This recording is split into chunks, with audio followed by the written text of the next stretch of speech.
لیکن آج ہم خاندان بنو ہاشمی خاندان کے نوجوانوں کی شہادت کا ذکر کریں گے۔ حالانکہ اہل بیت اطہار کے مبارک فرزندان سے قبل جانثارہ نے امام حسین نے جام شہادت یکے بعد دیگر نوش فرمائی، چاہے وہ حضرت مسلم بن اوسجہ ہو، چاہے وہ حضرت حبیب ہو، چاہے حضرت حر ہو یا دیگر آپ کے جانثار ہو۔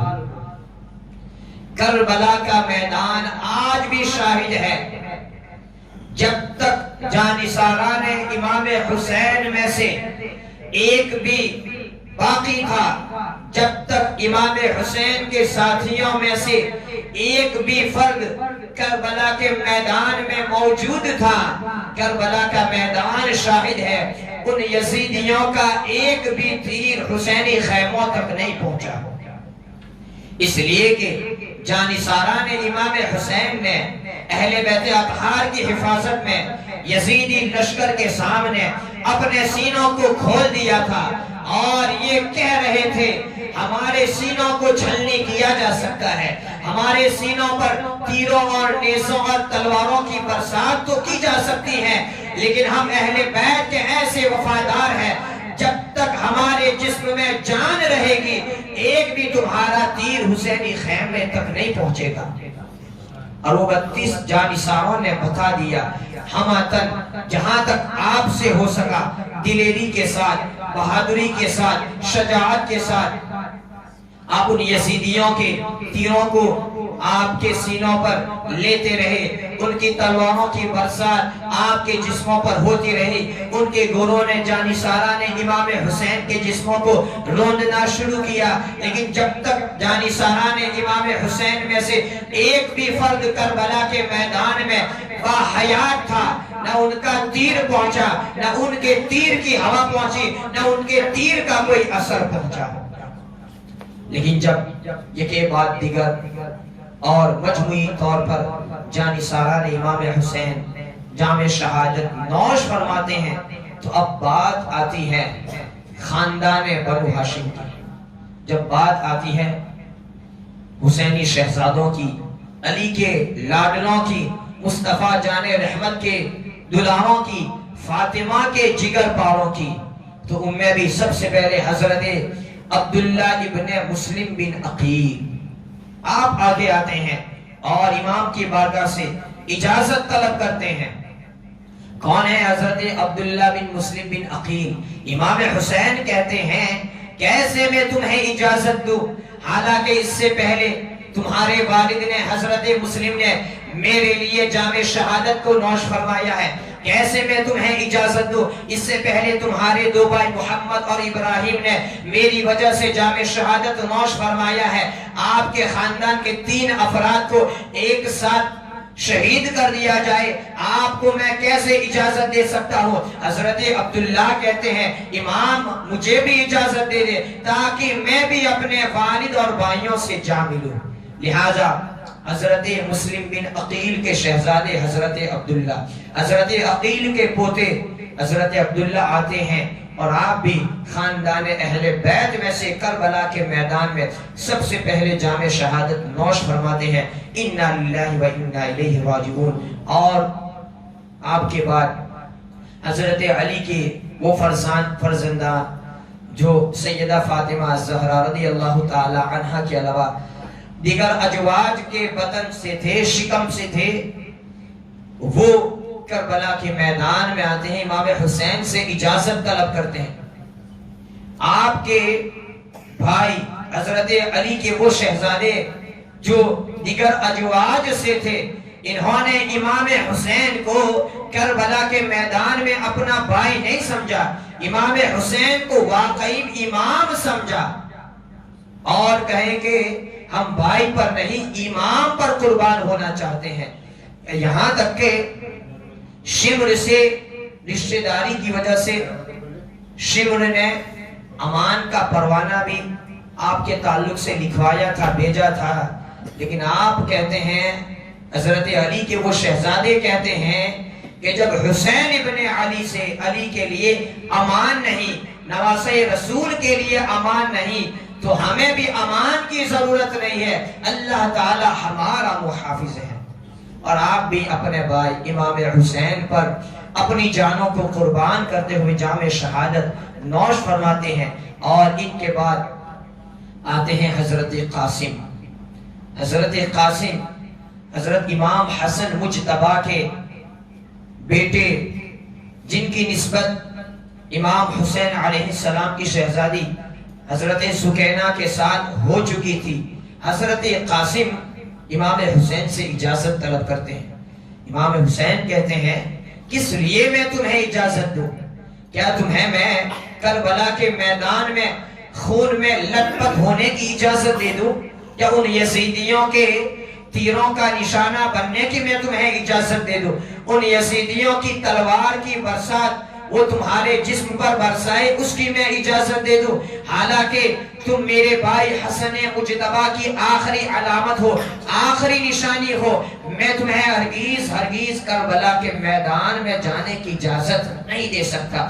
ادھر حضرت قاسم کا اپنے چچا پر جان کو قربان کرنا، اپنے چچا کے لیے اپنے خون کو بہانا، اس طریقے سے آپ کو ترغیب ملا تھا۔ تو دوسری جانب حضرت امام حسین علیہ السلام آپ کو روکتے تھے، لیکن اچانک حضرت قاسم کو یاد آتا ہے، حضرت امام حسن کا وہ تعویذ یاد آتا ہے جو تعویذ حضرت امام حسن مجتبی علیہ السلام نے آپ نے اپنی حیات میں حضرت قاسم کو دیا تھا، اور یہ کہا تھا یہ ایسا تعویذ ہے ہمیشہ اپنے ساتھ رکھنا، جب تم پر ایسی کوئی مصیبت آ جائے، جب تم پر کوئی ایسی تکلیف آ جائے تو اس تعویذ کو کھول لینا۔ حضرت قاسم کو وہ تعویذ یاد آتا ہے، کون سی بڑی مصیبت، حالانکہ اس سے قبل ہم دیکھیں تو بڑی بڑی مصیبتیں آ گئی، لیکن حضرت قاسم نے وہ تعویذ کو نہیں کھولا، اس لیے کہ وہ مصیبتیں ان کے لیے مصیبت تھی ہی نہیں۔ حالانکہ اس سے قبل مدینہ منورہ کو چھوڑنا، حضرت امام حسن علیہ السلام کے روزے کو چھوڑنا،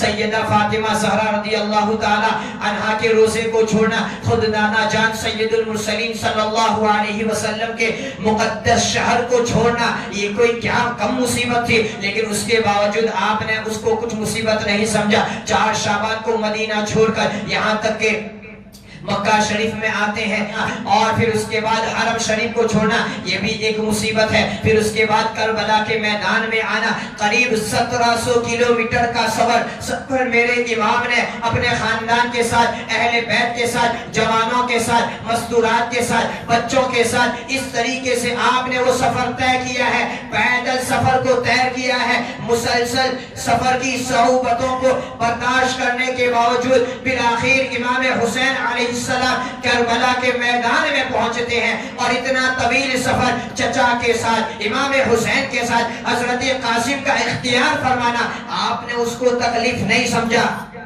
لیکن جب بات آتی ہے کہ جب امام نے کربلا کے میدان میں جانے سے روک دیا تو آپ نے سمجھا چچا پر اپنی جان کو قربان نہ کرنا اس سے بڑی کون سی مصیبت ہے۔ آپ کو حضرت امام حسن کا تعویذ یاد آتا ہے، جب وہ تعویذ کو کھولتے ہیں اس تعویذ میں لکھا تھا کہ جب تم پر بڑی مصیبت آ جائے اور یزیدی میرے بھائی کے خون کے پیاسے ہو جائے تو تم پہلے اپنی جان کو ان پر قربان کر دینا۔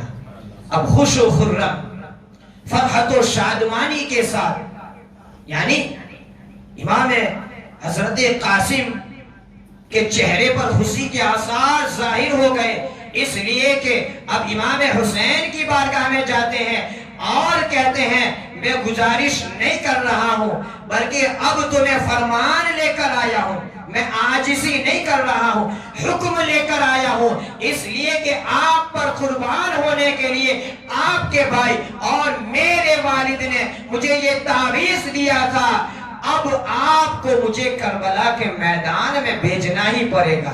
ایسا شوق شہادت، خدا کی راہ میں قربان ہونے کا کیسا جذبہ، امام حسین علیہ السلام کے لیے اپنی جان کو لٹانے کا ایسا جذبہ۔ بالآخر حضرت قاسم بھی کربلا کے میدان میں جاتے ہیں. کربلا کے میدان میں جب آپ جاتے ہیں، ایک یزیدی کا کہنا ہے حضرت قاسم 3 دن کے بھوکے پیاسے سفر کی اتنی صعوبتوں کو برداشت کرنے کے باوجود ان کا چہرہ ایسا تھا، کربلا کے میدان میں جب آپ آتے ہیں ایسا لگتا ہے 14ویں رات کا چاند آسمان سے کربلا کے میدان میں آ چکا ہو.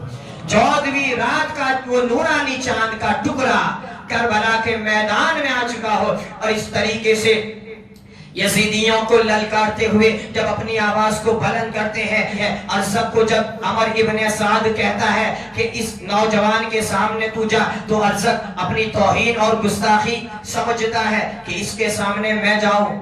تو عمر ابن سعد کہتا ہے تجھے معلوم نہیں یہ کون ہے؟ یہ حسن مجتبی کا بیٹا، فاتح خیبر علی کا پوتا ہے، ان کو معمولی مت سمجھ. لہذا لالچ میں ارزق اپنے کو حضرت قاسم کے مقابلے میں لانا اپنی توہین اور بے عزتی سمجھتا تھا، لیکن اس نے اپنے بیٹے کو بھیجا.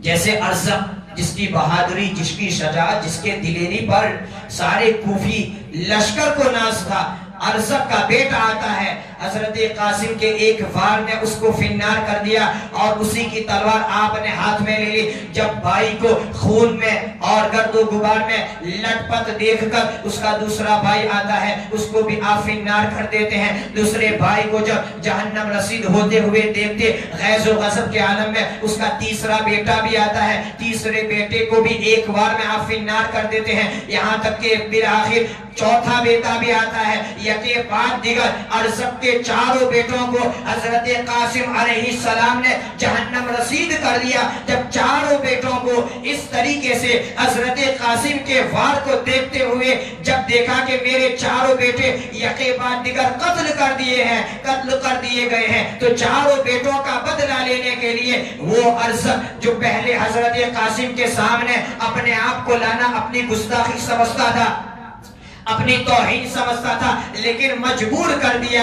حضرت قاسم کے سامنے آتا ہے، حضرت قاسم کو للکارتا ہے، اپنی تلوار کو دکھاتا ہے. حضرت قاسم کہتے ہیں تیری بہادری تیرے پاس، تیری شجاعت تیرے پاس، ہم اہل بیت ہیں، ہمارے سامنے تیری حیثیت مکھی اور مچھر کے جیسی بھی نہیں ہے. اس طریقے سے حضرت قاسم وہ تلوار دکھاتے ہیں جس تلوار کو حضرت قاسم نے اس کے بیٹے کے پاس سے لے لی تھی. تلوار کو دیکھ کر آگ بھی گلا ہو جاتا ہے اور غصے میں آتا ہے.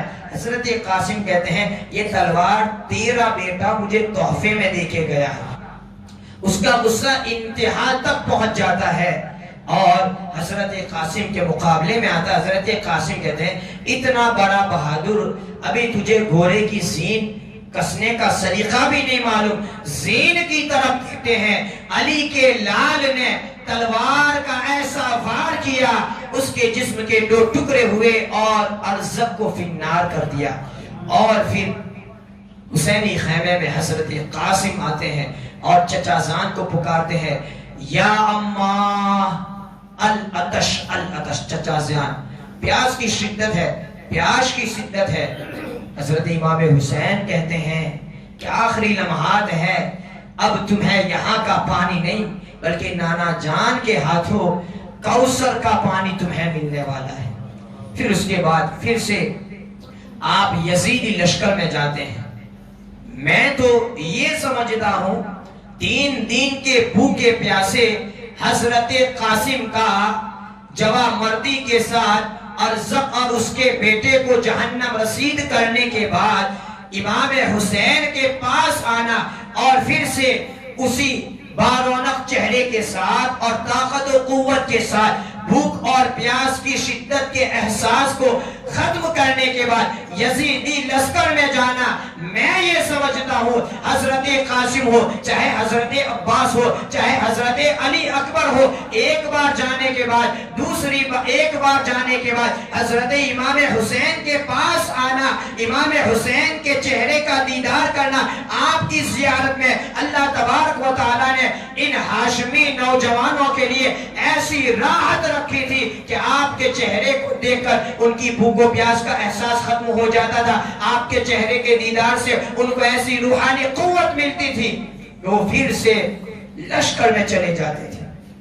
تو پھر سے امام حسین علیہ السلام کے چہرے مبارکہ کو دیکھ کر بھوک اور پیاس کی شدت کے احساس کو ختم کرنے کے بعد یزیدی لشکر میں جاتے ہیں. اب جب جاتے ہیں اسی طریقے سے اپنی تلوار کو للکارتے ہوئے یزیدی فوجوں کے درمیان میں آپ جاتے ہیں. جہاں تک اللہ تبارک و تعالیٰ کی مرضی تھی آپ ان یزیدیوں کو فی النار جہنم رسید کرتے رہے. لیکن ناگاہ اچانک وہ شیس بن سعد نامی نے پیچھے سے آپ کی پشت پر حملہ کیا، جس کی وجہ سے آپ گھوڑے سے نیچے اتر آتے ہیں اور چچا جان حضرت امام حسین کو پکارتے ہیں، یا اماں ادرکنی، یعنی چچا جان میری مدد کے لیے آ جائے.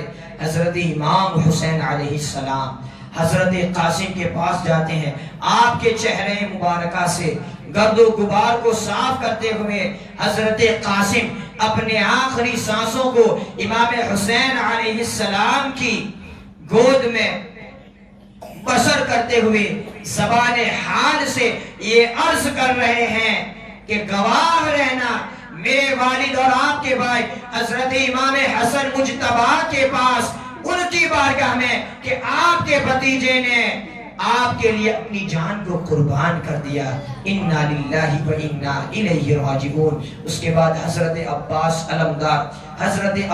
علمبردار آپ امام حسین کی بارگاہ میں آتے ہیں. امام حسین کے بھائی ہے اور اجازت طلب کرتے ہیں. حضرت امام حسین کہتے ہیں کہ اگر آپ ہی چلے گئے، آپ تو علمدار ہے، آپ علمبردار ہے، میرے لشکر کا جھنڈا اٹھانے والے آپ ہیں. اگر میں آپ کو کھو دوں گا تو میری پشت ٹوٹ جائے گی، اگر آپ کو میں کھو دوں گا تو میری ہمت پست ہو جائے گی. لیکن حضرت عباس علمدار کہتے ہیں کہ حضور اب مجھے ان عورتوں کا بھوکا پیاسا رہنا نہیں دیکھا جاتا ہے. یہ ننھے ننھے حسینی شہزادوں کا اور فاطمہ کے دلاروں کا پیاسا رہنا مجھے نہیں دیکھا جاتا. آپ مجھے ایک بار اجازت دے دیجئے تاکہ نہر فرات کا وہ موجے مارتا ہوا پانی، اس کے چند قطرات، اس کے چند چلو اور مشکیزہ میں لے آؤں، تاکہ جیتے جی میں اپنی آنکھوں سے ان علی کے جگر پانوں کو، فاطمہ کے دلاروں کو پانی پلا دوں اور یہ میرے لیے میدان محشر میں حجت ہو جائے، میری بہادری اور جوان مردی کے لیے دلیل ہو جائے. اس طریقے سے حضرت عباس علمدار امام حسین علیہ السلام سے اجازت طلب کرتے ہیں اور حسینی خیمے سے نکل کر آپ یزیدی لشکر میں جانے کے بعد وہ نہر فرات کا موجہ مارتا ہوا پانی یزیدیوں نے اس پانی کو اپنے لشکر کے لیے عام کر لیا تھا. وہ نہر فرات کا پانی یزیدیوں نے اپنے جانوروں کے لیے اس کو عام کر دیا تھا. لیکن اب دیکھیں حسینی شہزادوں کو، علی کے لالوں کے لیے وہ پانی پر پابندی ہے. لیکن حضرت عباس علمدار حسینی خیمے سے نکل کر یزیدی لشکر کو چیرتے ہوئے قریب نہر فرات پر 500 سپاہیوں کا لشکر تھا، یکے بعد دیگر ان کو چیرتے ہوئے نہر فرات تک پہنچ جاتے ہیں اور آپ اپنے چلو میں پانی لیتے ہیں. جیسے پانی پینے کے قریب ہوتے ہیں آپ کو مستورات کا خیال آتا ہے، بچوں کا خیال آتا ہے کہ کہیں ایسا نہ ہو کہ ان سے پہلے میرا یہ پانی پی لے جانا اہل بیت کی گستاخی اور توہین ہو جائے.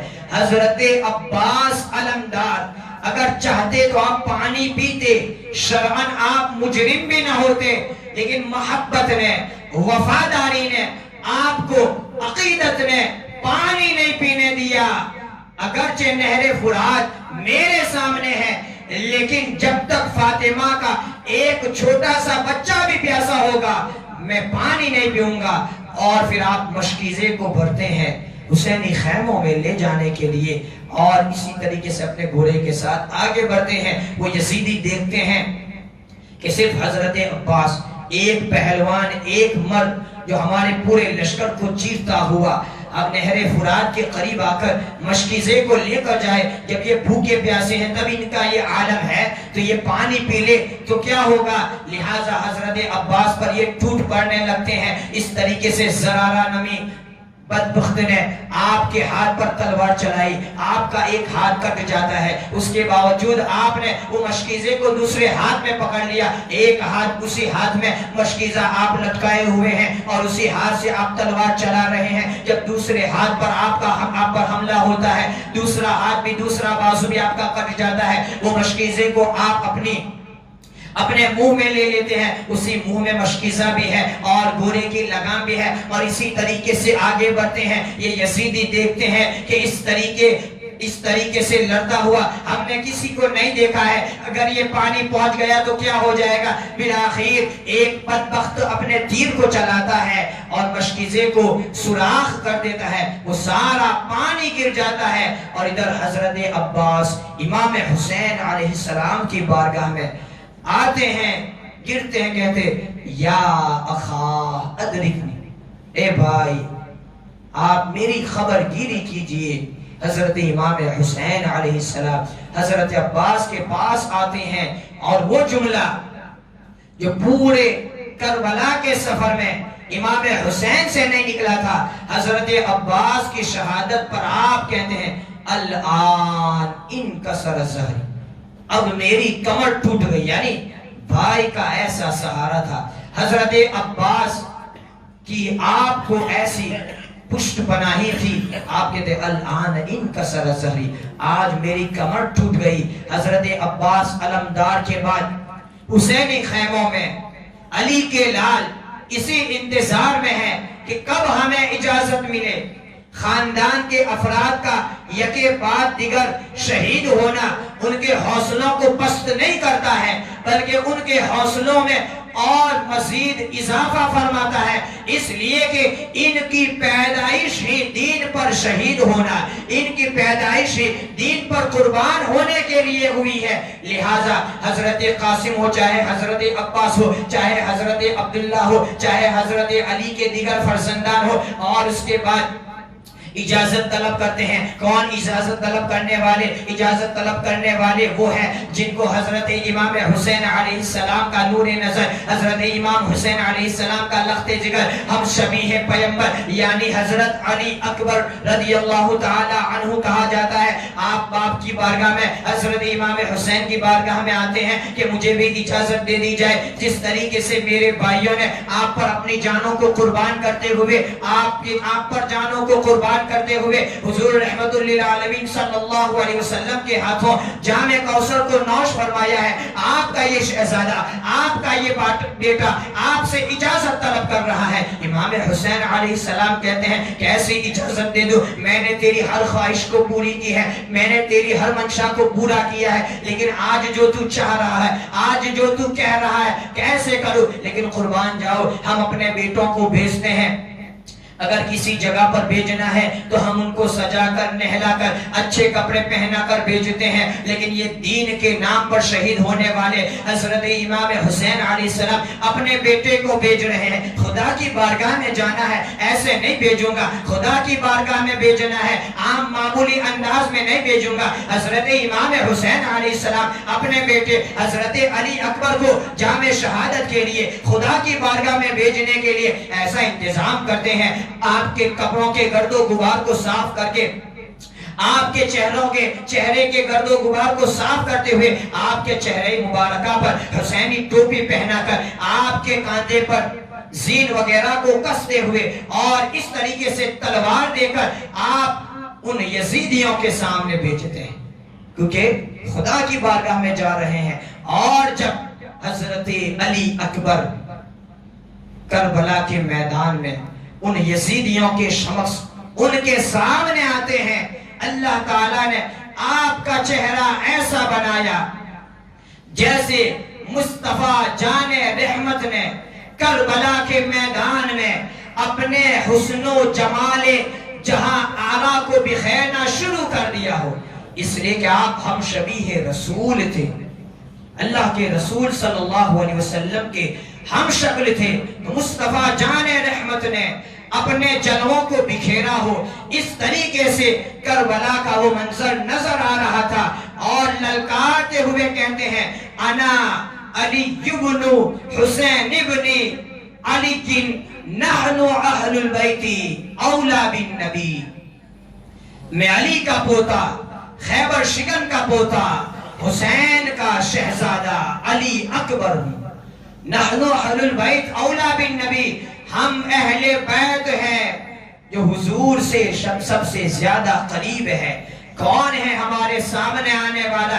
اس طریقے سے حضرت امام حسین علیہ السلام کے یہ شہزادے حضرت علی اکبر کسی کا انتظار کیے بغیر وہ یزیدی لشکر میں چلے جاتے ہیں اور اس طریقے سے فاتح خیبر کے پرتو بنتے ہوئے اپنی تلوار کو اس طریقے سے لہراتے ہیں. جب یزیدی لشکر کے میمنے پر آپ کا حملہ ہوتا ہے تو وہ میمنہ یزیدی لشکر کا منتشر ہو جاتا ہے. جب میسرہ یعنی دوسری جانب آپ اپنی تلوار کا رخ کرتے ہیں تو وہ دوسری صفے درہم برہم ہو جاتی ہے.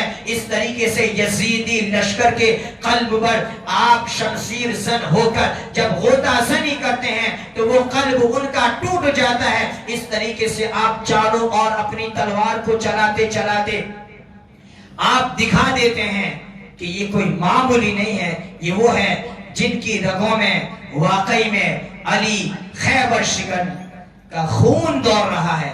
اور اس کے بعد پھر سے آپ واپس آ رہے ہیں اور کہتے ہیں یا ابتا العطش العطش. حضور امام حسین کی بارگاہ میں کہتے ہیں پیاس کی شدت ہے، پانی کے چند قطرات مل جائے تو بھی بس ہے. تو پھر سے امام حسین کہتے ہیں اب دور نہیں کہ تمہیں حضور رحمت للعالمین صلی اللہ علیہ وسلم کے ہاتھوں کوثر کے پانی کو پلایا جائے. پھر آپ میدان میں جاتے ہیں. یہاں پر بھی میں وہی بات دہرا رہا ہوں. واپس آنے کے بعد امام حسین کے چہرے کو دیکھ کر ان کی طاقت و قوت اور پیاس کی شدت یہ کم ہو جاتی تھی. اللہ تعالیٰ نے حسینی چہرے میں وہ روحانی طاقت رکھی تھی. پھر سے آپ جاتے ہیں. اب جب آپ جاتے ہیں تو للکارتے ہیں حل من مبارز، ہے کوئی علی کے پوتے کے سامنے آنے والا؟ حل من مبارز، ہے کوئی حسین ابن علی کے شہزادے کے سامنے مقابلے کے لیے آنے والا؟ جب آپ کی یہ للکار نے یزیدی لشکر میں سناٹا چھا گیا. آپ کی اس للکار سے یزیدی لشکر میں ایک ماتم سا ماحول ہو گیا. عمر ابن سعد کہتا ہے کہاں گئی تمہاری دلیری، کہاں گئی تمہاری جواں مردی، کہاں گئی تمہاری بہادری؟ ایک نوجوان جو ہے جس کو نہ ایسا ایکسپیرینس انوبھو ہے آج تمہیں للکار رہا ہے، کوئی آگے جانے والا نہیں ہے. بالآخر عمر بن سعد طارق بن شیس نامی شخص کو کہتا آگے بڑھانے کی، اس کی بھی ہمت نہیں ہوتی ہے. پھر تانا دیتا ہے کہ کہاں گئی تمہاری جواں مردی، اور لالچ دیتا ہے کہ تو اگر اس لڑکے کے سامنے جائے گا تو میں تجھے عبید اللہ ابن زیاد کے پاس سے یہ دلاؤں گا وہ دلاؤں گا. لالچ میں طارق بن شیس یہ میدان میں آتا ہے. حسینی شہزادے نے، علی کے لال نے جب تلوار چلانا شروع کیا، وہ طارق بن شیس ہو، اس کے سر کو آپ نے قلم کر دیا. باپ کو قتل ہوتے ہوئے دیکھ کر غصے میں آ کر اس کا ایک لڑکا عمر بن طارق آتا ہے. حضرت علی اکبر نے اس کو بھی فنار کر دیا. باپ اور اس کے بعد بھائی کو قتل ہوتے ہوئے دیکھ کر اس کا دوسرا لڑکا طلحہ بن طارق آتا ہے. حضرت علی اکبر اس کو بھی فنار کر دیتے ہیں. اس طریقے سے جو بھی آتا گیا میرے امام کے لال نے سب کو دکھا دیا انا علی ابن حسین ابن علی نحن اہل البیت اولا بالنبی. اس کے بعد مصرع بن غالب وہ بھی آتا ہے، اس کو بھی آپ فنار کر دیتے ہیں. عمر بن سعد دیکھتا ہے ان کے سامنے ایک ایک کر کے اپنے لشکر کے سپاہیوں کو بھیجنا، ہم ان سے جیت نہیں سکیں گے. لہذا پھر آخر میں محکم بن